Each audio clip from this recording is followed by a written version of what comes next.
Good evening, folks, and welcome to Cat Talk here on GreeneCountyHeraldOnline.com. I'm Russell Turner, my good friend Nick Chatham here at Greene County High School, the AD and baseball coach. And Nick, it's homecoming week. Yep. There's all kind of cool stuff going on at the schools all across the county. And, you know, we got a big football game Friday night, another one coming up this Friday night, stuff going on in volleyball. Yep. Just a lot going on. A lot going on, and like I said, homecoming week's always exciting for the kids, for the, heck, we've even got, I think today is, the teachers are supposed to dress like teenagers, and which I think I dress like a teenager anyway. Yeah, I mean, but, you look like a teenager. Thank you, Russell. But, you know, it's just exciting. It's just a week where you can kind of let your hair down a little bit, which I feel like our kids deserve to do from time to time, as we'll see later in the episode. They work really hard, and just a good, exciting week.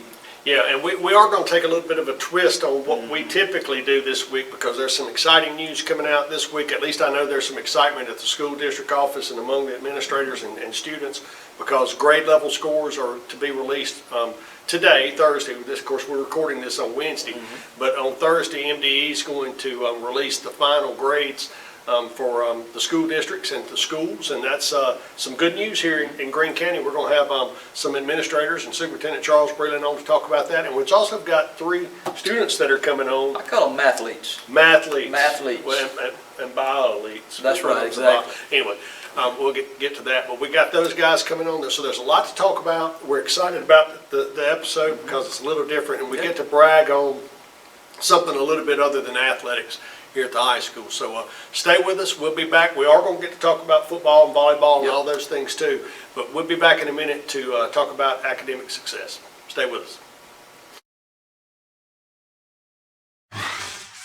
The mission of Greene County Farm Bureau is to provide you with unmatched customer service and attention.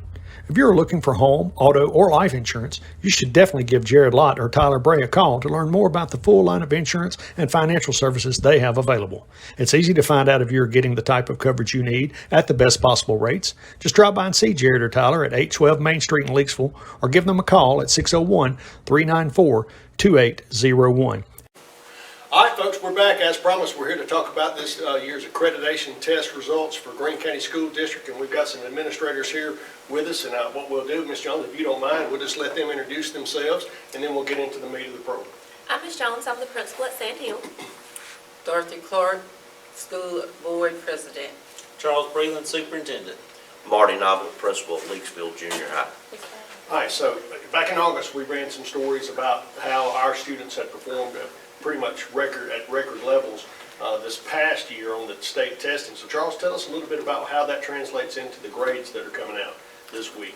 Well, basically our proficiency levels were up across the board. We had a lot of growth in our math area. We had our acceleration points were very high. And so all those things combined gave us to our greatest rating yet. Out of the past 5 accountability ratings, well, all 5 of them have actually been our highest accountability ratings. But 4 of the 5 we've been able to say are our highest yet. So it's been a really good several years, and this tops it off that it's even higher after the pandemic, considering all the things that we went through for the past 2 years. So I'm very proud. Can you talk about the accountability model and how it works and what they factor in when it comes to these scores? Yes, they look at proficiency of English, they look at proficiency of math, our state history test here at the high school, our science test, they look at our graduation rate, they look at our ACT scores basically. They have labeled it something else, but that's what it is. They look at career readiness, and they look at the growth of the lowest 25% at each school. So it's really a growth model, and you know, proficiency has a little bit to do with it, but that growth is really what gets you to an A and B school, showing that each kid's growing. So. Well, you know, you talk about some terms that, you know, our viewers may not completely understand, but they do understand A, B, C, D, yes. E, F, and I think sometimes that can get a little confusing too. You know, when, for instance, if you have a school that's doing really well and moving forward, but doesn't get the best, you know, grade that you would expect. Explain a little bit about what your expectations were, and obviously they were met, but you know, how excited you are about that. Well, to be honest with you, I know the board sets goals. We set goals for the district, and one of those goals is that every school will be an A or B school. And I'll be honest, in the back of my mind, I was talking about this with Dorothy a little bit outside earlier, that reality is we didn't honestly expect to probably be where we were at. considering the pandemic, considering it's been 2 years, but to come out ahead of where we were was just a great thing. And, you know, that's kudos to our teachers and our kids for what they do to get there. And I'm really excited, as I told you earlier, I know it was an article you had earlier in the paper, but I really expect and hope that this will actually be our very best year yet. I think we got to build on that momentum we've got to get to that goal of A and B. And you're right, we did have 2 schools that dropped some, they dropped a level. That's not a big indicator of a big change or shift. It just means the growth wasn't quite there that they needed.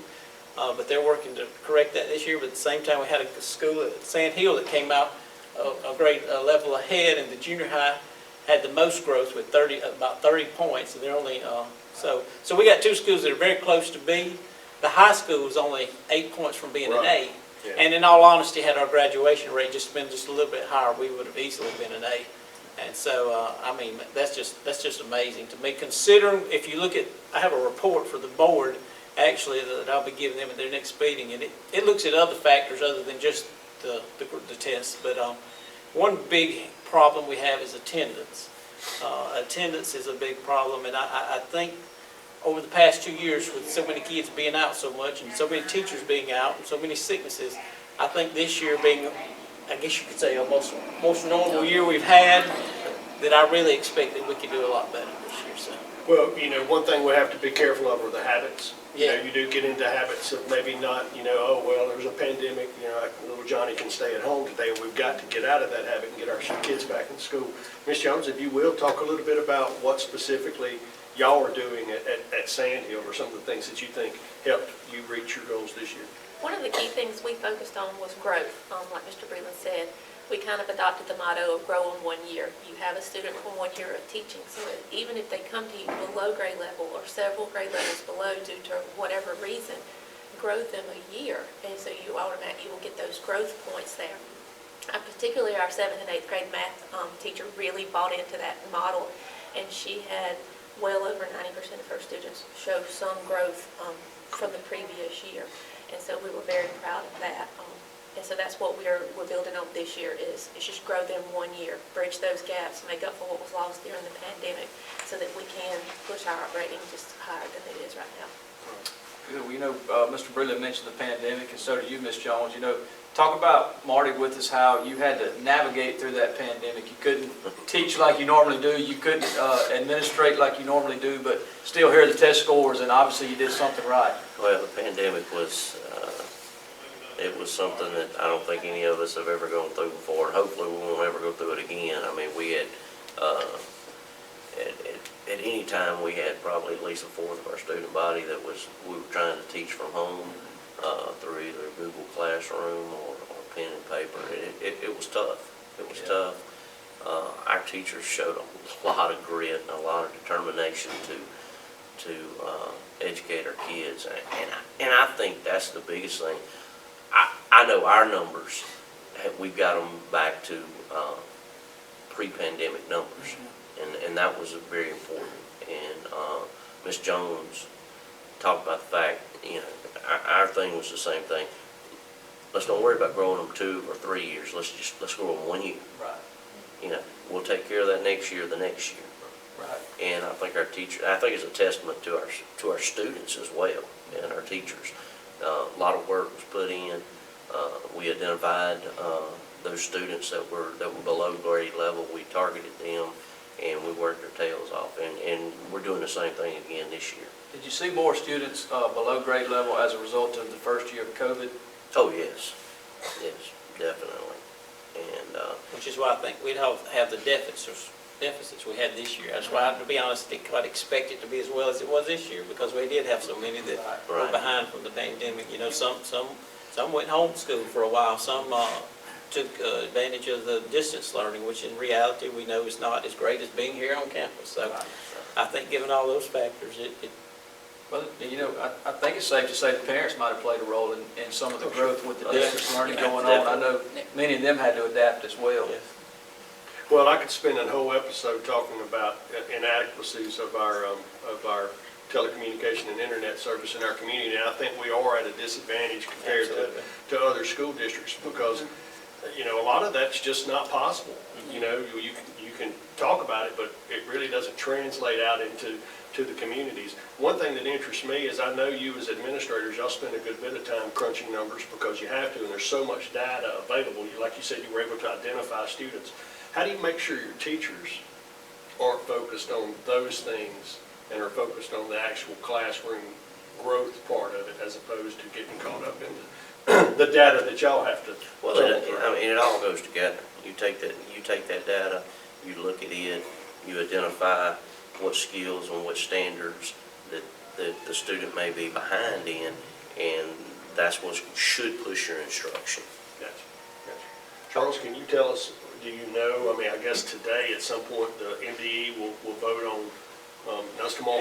Tomorrow, yeah. MDE will vote on the grades. They've already released the unofficial, which is what we discussed Can you today. go through where we're at this point unofficially? Unofficially, we have Leaksville Elementary School will be a B school. Leaksville Junior High is going to rise about 30 points to be from a low C to a very high C. McLean Elementary School did fall some. It was just over a B. It fell just below to a C. Sand Hill went up a level to a B. We're very proud of that. The high school went up, and it was only 6 to 8 points away from being an A. The district itself went up a couple of points to be the highest B it's been ever.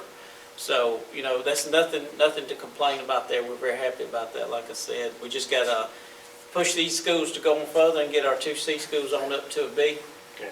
And we will have met the board's goal of every school being an A or B. And I'm very excited that we're even that close to doing that, Right. especially immediately after this pandemic. So. Right. Speaking of the board, we've got our school board president here, Miss Dorothy Clark, and just, if you don't mind, talk to us a little bit about how you feel about the scores and how you feel about the goals being met that the board set. Well, it's been in education before. I see the expectation that was highly met, and it's something the board, you know, we don't just look at grades, we look at what the administrators are putting out, the teachers and everyone, and we think that they're doing a great job, and we're very proud of all our schools. I do think it's easy to get caught up in the grades. It is. And you know, we do that as parents too. Yeah. We worry about, oh, well, little Johnny didn't make an A. Yeah. We weren't really Yeah. interested in whether little Johnny took on and absorbed the information. We're worried about the grade, and I think from talking to you guys, and from even before the pandemic and talking to you, Charles, just the excitement that I see among the teachers and administrators about moving forward and growing it. And I hear y'all talk about it all the time. It's kind of neat because we talk about athletics all the time, but there's a component of competition to this as well. Sure. And I think that helps. And I'm glad you said that, because state law actually requires once so many school districts meet a certain level that they reset those scores, and that's going to be coming up possibly even next year. So we may be looking at the fact that what was a B last year may now qualify as a C. Right. It just depends on how those resets Is it go. a- And is I'm like you, I don't like to emphasize, I don't like to get out there and emphasize so much the A, B. It is important, absolutely. Right. And we're going to brag about it, because Sure. it's bragging about our kids, not us. Right. Yeah. And I think that'd be important in the next segment, which is the most important, which Yeah. is about our kids. But you're absolutely right. That fluctuates, and sometimes, in all honesty, it's a numbers game. Where do your numbers fall? Right. And but nonetheless, we will take great credit Yeah, for our that's kids right. when they score that B. So Well, you mentioned athletics, and you know I always bring it back to athletics. And Marty, you can understand this as a former coach, but we always teach, you know, it's not about wins and losses. That's right. It is, but it's not at the same time. As from a practice and preparation standpoint, it's The process. we've got to do what we can do. We can control the things that we can control, and then the grades or the wins will take care of themselves. what did we learn from this? Yeah. That's right. And what can we do better? So. Well, one quick thought before we break and come back to the students. We're talking about competition. I do know that all of the schools are doing different things to incentivize. And I think that's cool, because Marty and I were talking about it at his school the other day. You've got kids now talking about, hey, I want to be that guy next year. Yeah. I want to make sure that I get whatever that reward was. And there's absolutely nothing wrong with that. You know, all of us need to be personally driven, but we also all react to, you know, those types of incentives. So just real quickly, if y'all don't mind, share a few things that y'all are doing. I think the best incentive we've done, and I was a little bit concerned because I was afraid of the money at school we were going to lose. But those students that score advanced, we give them what we call a gold card, and they're able to get in all our athletic events for free, and also get a couple of free items from the concession stand. If they were proficient, we give them a green card, and they get in free in one item. And if they were growth, if they showed growth, they get a silver card, and they're able to get in free to all the athletic events. It's been extremely popular. We hear the kids talking about, I'm going to get one of those cards next year. We even extended it to our 8th graders that came out here to the high school, and we're seeing a lot of those kids come back to the ball games. So I think is a good incentive, and I think the kids are excited about it. And one of the things that we're always concerned about is with those 8th graders, I get it, they're ready to go out to the high school, they're ready to get that part, and motivating them to score as well as they can. This gives them a motivation. Well, and both of y'all, all of the schools actually did a good job through the newspaper and social media of recognizing the kids as well. Ms. Jones, what are some of the things that y'all are trying to do? For our students that scored proficient in advanced, we do have an upcoming trip for them. We're going to take them bowling. They enjoyed it pre-pandemic. It was something we did, and they really talked about it, so we kind of brought that back. And so they were very anxious to see who got those forms. We're also working on something for the students that did show growth, because that's where your money is, basically. So we're working on an event for those students. It'll be an in-house event because we had so many that showed growth, but we are working on something for those students, and it's been talked about through the halls that they get to go. They get to go to that. And I'll say, as a parent, my own son was very excited. He went Saturday. They took him to down at Foley, and so all of them got to go down there for a trip for growth or for scoring proficient events. So. Well, you mentioned too, that there's a lot of emphasis on your lower kids, and I think that's what I appreciate what you're saying about just recognizing growth, because some students it comes more naturally to, and some might have other gifts, but they struggle a little bit in school, and to see them be rewarded and to see that light come on in their eye when they show that little bit of positive growth, that's got to be great as an educator to see that. So. And I think that's important for parents to remember. The end goal is proficiency advance, but before that, growth is the goal. Right. You got to get there first, and it's not always going to happen overnight. I just want to know when the teachers are getting sent to OWA. We'll go next week. As long as you're paid. We'll look at your schedule and make a call on that. But anything else you want to share? I just want to thank the parents and the community for their support. I mean, we have one of the best school districts in the state. We don't brag about it enough, but it's because, we don't have to. I think our kids show it every day, everywhere they go. Everywhere our kids go, I hear great things about how they behave, how they act, how they score. And so I like for them to speak for themselves. But I do appreciate all the support. Is it safe to say all this growth took place while being underfunded? Absolutely. So that's another thing we need to celebrate. That's another episode. Yep. I've got some thoughts on that too. Any comments from you guys? Thank you for having us. No, thank y'all for what you do, and thank y'all for coming on with us. It's a little change of pace for Nick and I. We're going to try to look a little smarter today ourselves. But folks, we'll be back in a minute, and as promised, we're going to have some of these students that are excelling on with us to talk about all they've done. We'll be back in just a second. Here's a scenario. Work has sent you cross-country. You drive 2,000 miles, eat something that resembles food, and seal the deal with a room full of strangers. Now you have a big old check, which means you hold in your hands the future of your company. But wait, you have the Singing River Federal app, which means you and thousands of others like you can bank wherever you are.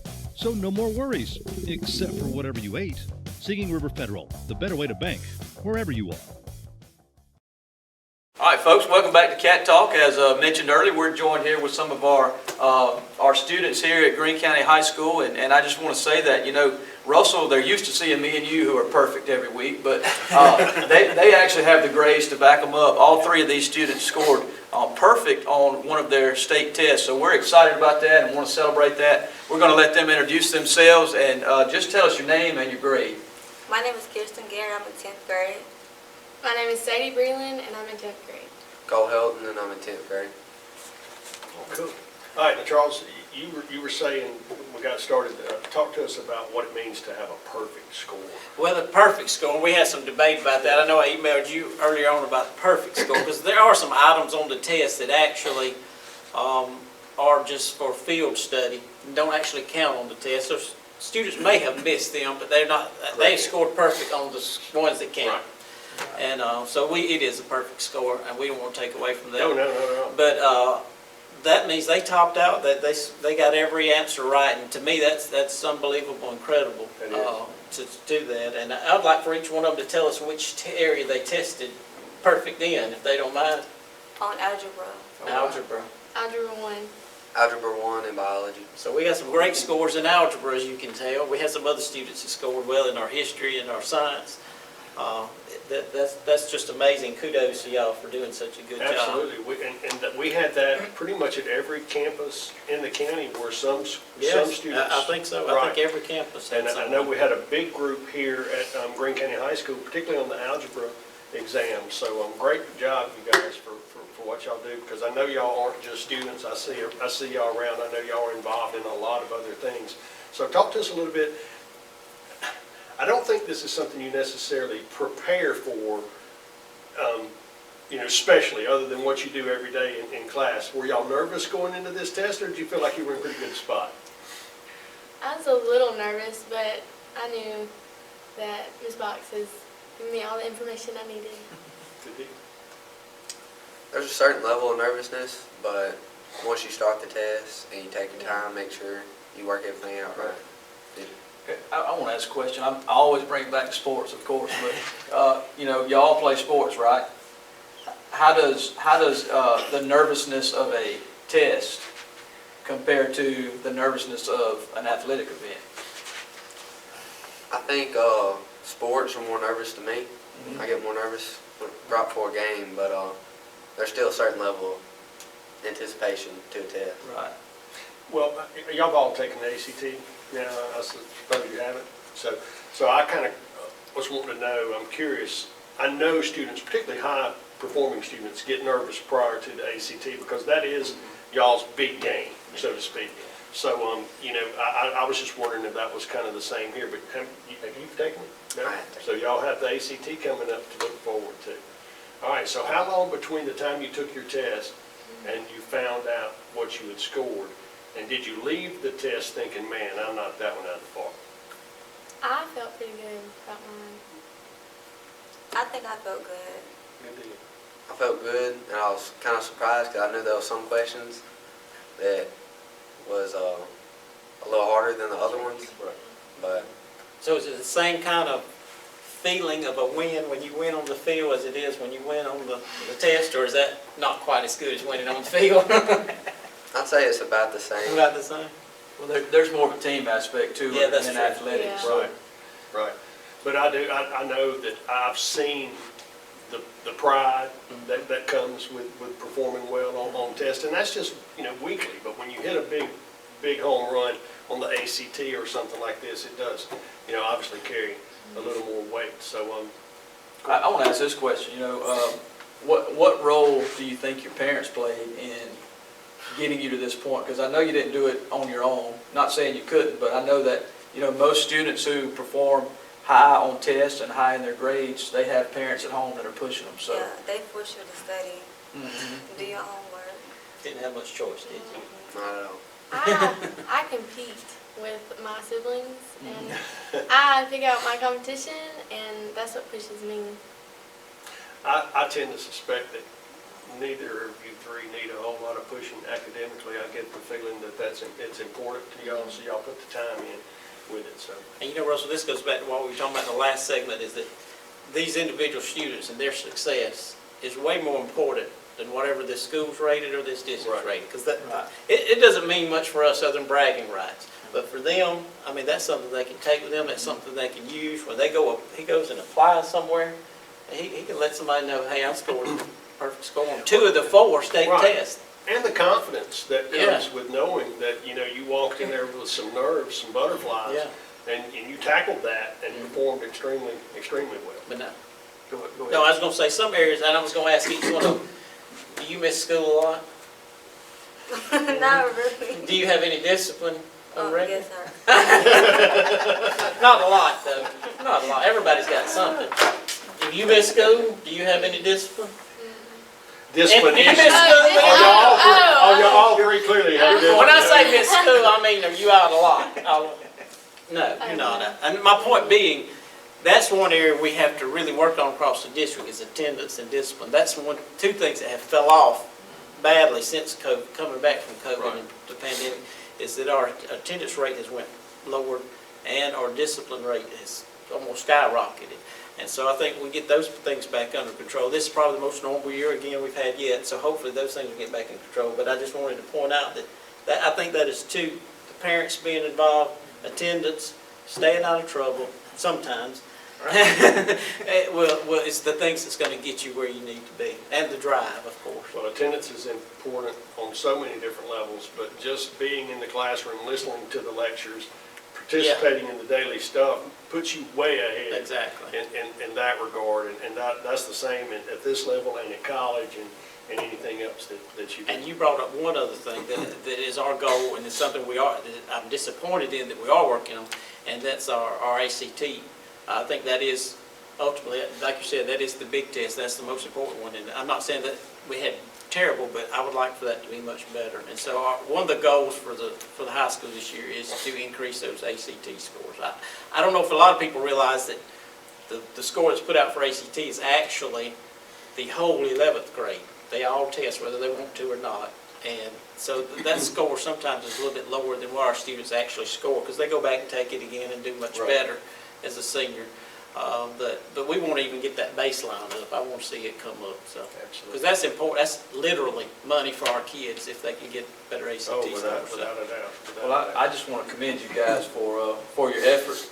You know, if I tell people all the time, if I could go back and change one thing about my life, I would have put forth more effort in high school.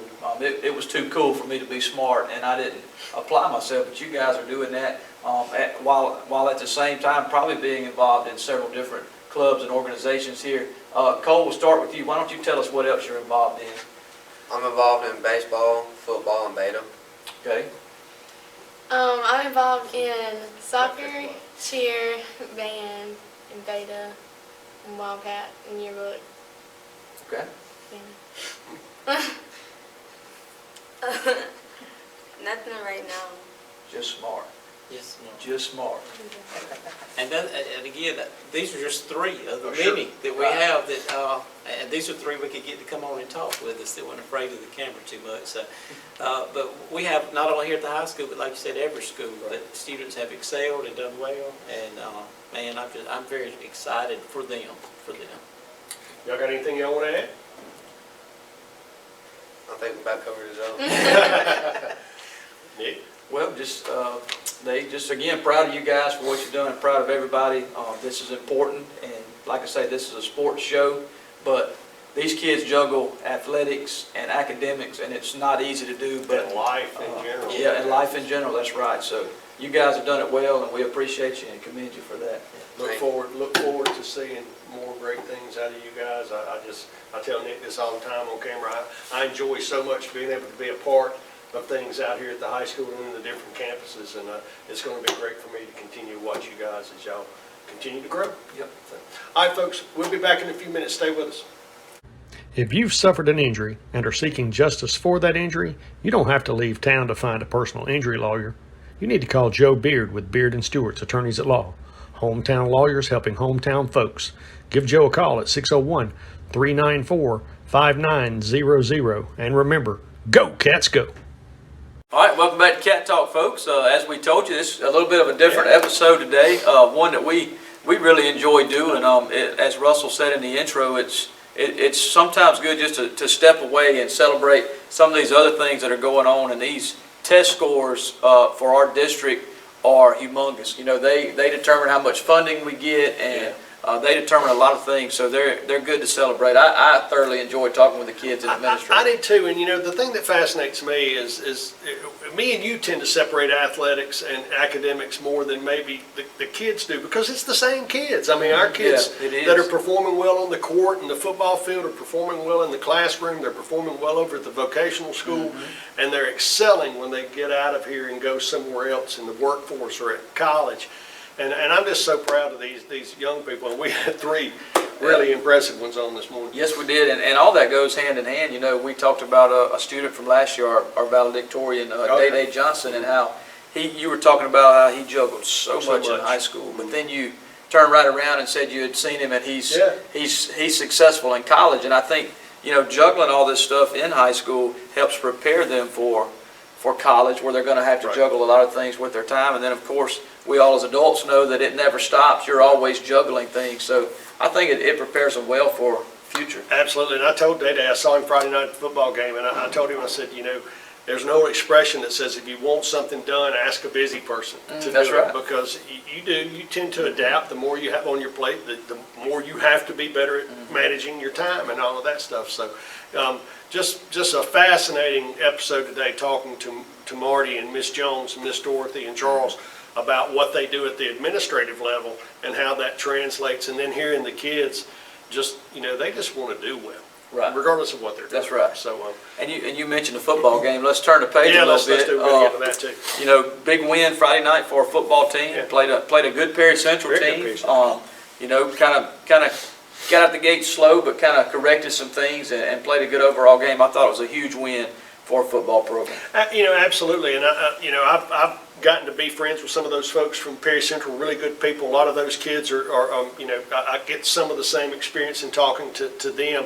And it was interesting to see what they got out of it, too, as they move forward. But from our standpoint here in Wildcat country, I don't think you can really say just how important it was to get that win, because we played all these big schools and we'd taken a few, lumps and hits on the chin. And not only that we won Friday night, but the way we won it. Right. We come out, we get down early. Kobe throws his, I don't know how many interceptions he has, but not a lot. And he throws a pick 6 right out of the gate.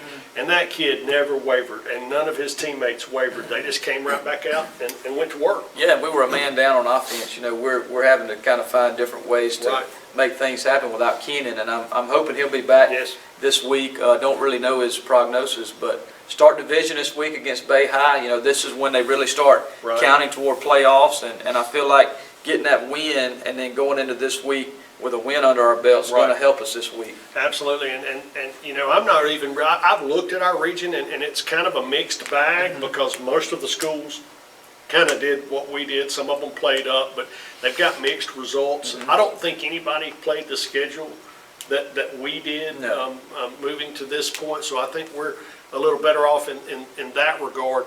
But we've got kids now, because of what you said, we've got kids stepping up from all different angles. We've got defensive linemen that are spending time on the offensive line and vice versa. We've got defensive backs coming over to be receiver and carrying the ball.